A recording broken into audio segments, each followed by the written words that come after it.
Back on FT Live and bringing in our first guest today. He is the leader, the host of the Locked On podcast for the Angels, Locked On Angels, with his brother, Mike. Jon Frisch joining us right now. Also, you can follow him in a number of places, but I'll throw out at Locked On Angels, at Super Halo Bros, and Kratzy and I were on his show earlier, and very happy to return the favor now for a little obit a few weeks late. Jon, great to have you on, dude. How you doing, and how are the status of Angels fans right now? Man, we just want to watch good baseball, dude, and there's just no good baseball being played. Can somebody tell me what it's like? Because I haven't seen good Angels baseball in about 10 years now, and I think all Angel fans are feeling the same way. We are just so down in the dumps. Mike and I keep joking that, hey, we're watching the games, so you don't have to on Locked On Angels. So tune in, and we'll give you the recap and talk about what's going on in Angel Land. But good grief, man. Just what a disaster of the last month and a half it's been for the Halos. Which one is the most frustrating for you? Is it Anthony Rendon, no habla inglés? Is it the newly created dump deadline with them getting rid of everyone just weeks after acquiring everyone? Is it for someone like you who's been, watching every inning for such a long time and will continue to do so painfully now for the next few years, especially the fact that they are not thinking about their future at all and thought that they were good enough to be in a spot to acquire a few pitchers and now set themselves even further back for the next few years for a probable rebuild at this point? And maybe I'm missing something. Yeah, that waiver wire dump, I understand. Don't get me wrong. I understand the idea of getting below the luxury tax, which it's still kind of questionable whether they have or they have not. I totally get it. I mean, if and when Shohei walks, you get a better pick in the draft. It's not going to be a fourth round. After the fourth round, it's going to be after the second round. I get not getting penalized again for the next year being above the luxury tax for the second year in a row. You're not going to get that second year penalty. But man, what a statement to send to Angel fans of all right, that's it. We're done. It's been 3 weeks. We gave it a shot. We're out of this now. And so again, in practice, I totally understand it. As an Angel fan, it sucks because you didn't see through what you set out to do. And I understand that guys like Lucas Giolito struggled when they came over, and I know he's still struggling with the Guardians. But let me tell you, it for the first time since 2014, it felt like, hey, let's push. The team's been dealing with a lot of injuries. Let's go replace those players. I can't fault Perry Manassian for going out and getting another starter, getting another bullpen piece, adding a couple of role players to replace the guys you lost, like Taylor Ward getting replaced with Randall Grichuk. Thought it was a great move. Had no idea Grichuk was going to come over and struggle so badly. But I mean, it was an exciting 4 days, guys, when they made all those moves. So on August 1st, you were August 1st, Jon, compared to September 7th, Jon, is feeling how?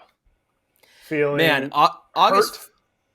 Yeah, August 1st, Jon, was excited, and I know that the Angels had a tough schedule in August, but you can't roll over and die, right? You got to go out there and say, hey, we're gonna try to make this push and try to get somewhere. And what was it, 2.5, 3 games out of the last wild card spot? You think, yeah, why not? They've taken a series from the Rangers. Yeah, the Astros have beat up on them a few times this season, but you can't just roll over and die. And now September 7th, Jon, is just defeated and deflated and tired. And again, I just want to watch good baseball, guys. And the Angels are not where to find that right now. Don't get me wrong. There's exciting guys. I love watching Logan O'Hoppe. I'm excited about Nolan Schanuel. When Zach Neto comes back, I'm going to be thrilled about that. So at this point, I'm just looking to those guys to have anything to watch and be entertained by. But man, it is just brutal right now. Jon, as someone that the Angels fan loves so much. Oh boy, AJ. I was wondering if this was going to happen. I am just loving all of this. Screw the Angel fans. I feel so bad. Not one freaking bit. For all the times after 2005 I went there and you guys booed me. You guys, after 05, you tried to sign Konerko. Artie Moreno's getting what he deserved by trying to do that to the White Sox. So I don't feel one bit of sorry. Now, I feel sorry for some of those players like Mike Trout and some of the guys that have been there for a while for not being able to go to the playoffs. But for you Angel fans, you know what? Screw y'all, because I remember I was playing there in like 2012, and a friend of mine was sitting in the stands. It was probably you and your brother. And you guys are booing me when I come up to hit. My buddy looks at you and goes, "Why are you booing?" And they go, "I don't know. I think you did steroids or something."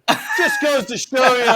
Screw you Angel fans. I hope you guys get what you deserve, and you're getting it now. Hey, you know what? True Angel fans understand the history here, AJ. And yeah, man. I mean, you know, we can forgive, but we never forget, bro. We never forget. AJ, that's not a very good, like, come at somebody saying that you booed me, because didn't you get booed pretty much everywhere you went? Oh, man, Anaheim was extra special to me. Were they? Oh, they were bad. Wow. More than Chicago Cubs? It was pretty close. I'll tell you what though, Angels, if you get to the game early and you see them run out on the field and you see their video calling all Angels, like that's good regardless of how bad the team is. Like that's why I would go to the game. I would be out early in the dugout just to watch the intro video at the Angels game. The intro video is, you know, hey, remember all these good times we used to have? Well, those are far and away distant memories. Those good times are not going to happen.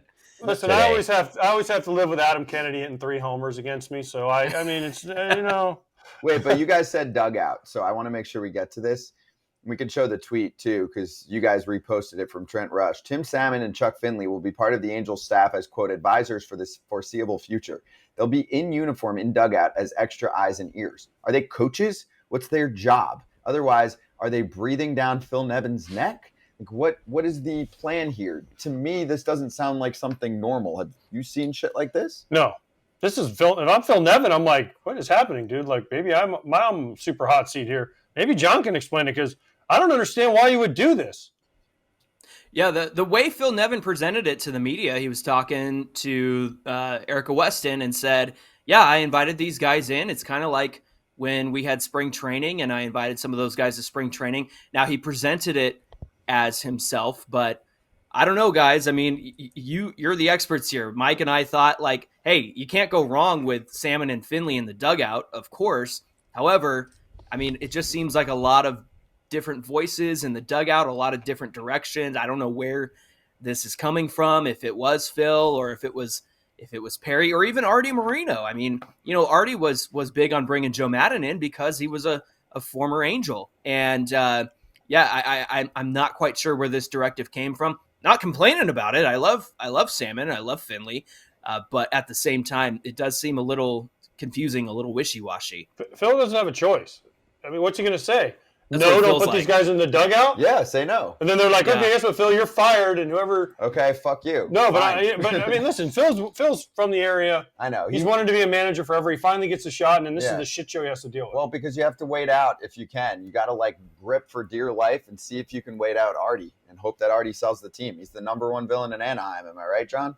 Yeah, I mean, honestly, I mean, it's there's a great word. It's schadenfreude, and it's taking pleasure in other people's pain. And even though I'm going through it right now, Angel fans are going through it right now. I mean, I think who it hurts the most to watch this team suffer the way that they have is Artie Moreno, and we're tired of the same cycle of, hey, GM, new manager, new GM, new manager, new GM, new manager, and not really investing where this team needs to invest, and that's in its minor league players. We're finally seeing some of that. I mean, I know they're rushing these guys up like Shawniwell and Neto, but at the same time, I mean, if there's any incentive to sell, it's after the performance that they've had.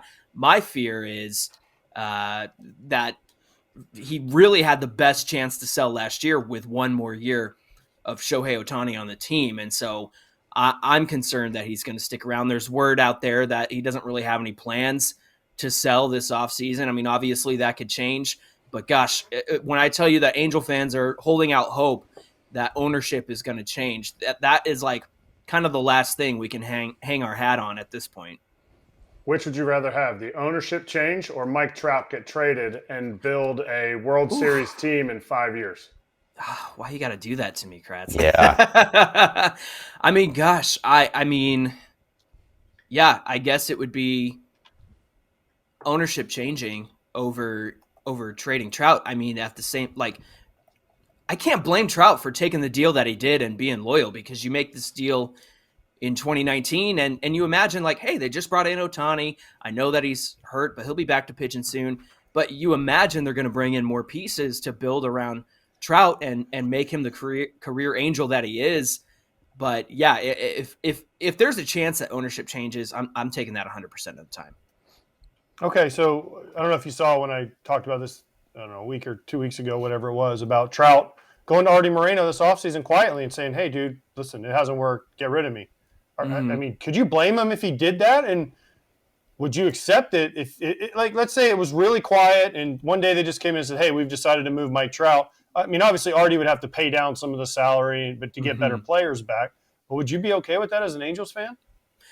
Man, that would break my heart. But from Mike's perspective, I would totally get it. I get it. Like, you signed a loyalty deal, and you signed your life over as pretty much your whole career as an Angel. I mean, he could probably keep going, into his late 30s and whatnot, but I wouldn't blame him. I wouldn't blame him one bit. They let him down. This team let him down. Ownership let him down. And I just, to try to cram at the last minute to try to do something with Shohei Ohtani in the last 3 months that you have him, that's not good enough. You should have been doing this. You should have done this prior to 2021, prior to 2022. Like, go out and get the starting pieces that you need. Go out and get the players that you need. And the Angels just have not done enough, especially since Mike Trout signed that deal. So would you guys boo him when he came back? If he did get traded, would you and your Angel fans, would you guys boo him? Be like, "Bah, we hate you, No, Mike." they don't do that. Only if he was wearing a Brzezinski jersey. That's all. Wait, one more. Who gets booed harder, Pierzynski or Anthony Rendon, if he ever shows up again? Ooh, that's gonna be that's gonna be an interesting. At this point, man, I think it's Rendon, just because it has been so frustrating the way he's carried himself with the media. I get that, he's not under any obligation to answer any questions or talk to the media, but Angel fans went from like, hey, what's going on with Rendon? We're really concerned, to, man, this guy obviously doesn't care. It's just like, that's what's coming across to Angel fans. And I hate being the guy who's like, well, I looked at his body language and I read into I hate being that guy, but just the comments and the attitude, it's just, it's frustrating, you guys. It's you want to know how the highest paid player on the team is doing, and if he's making any progress. And yeah, maybe there's no difference, but can you at least say, yeah, nothing's changed today, just waiting it out? Like, the snarky the cute comments aren't cute anymore. No, they're not. He could not care less. John, this was great. I hope you feel at least a little bit better chatting with the guys, besides AJ ripping on you. We appreciate it. You can follow John and his brother Mike at Super Halo Bros, at Locked On Angels. Listen to their pod. It's the #1 Angels podcast. Appreciate you, man. Great having you on. We'll chat again in the off season and try and see what you guys are up to. All right, Scott, fellas, I'm going to be over here in a pool of tears. So just keep thinking of us, man. Good. I love swimming. All right, we're thinking about you.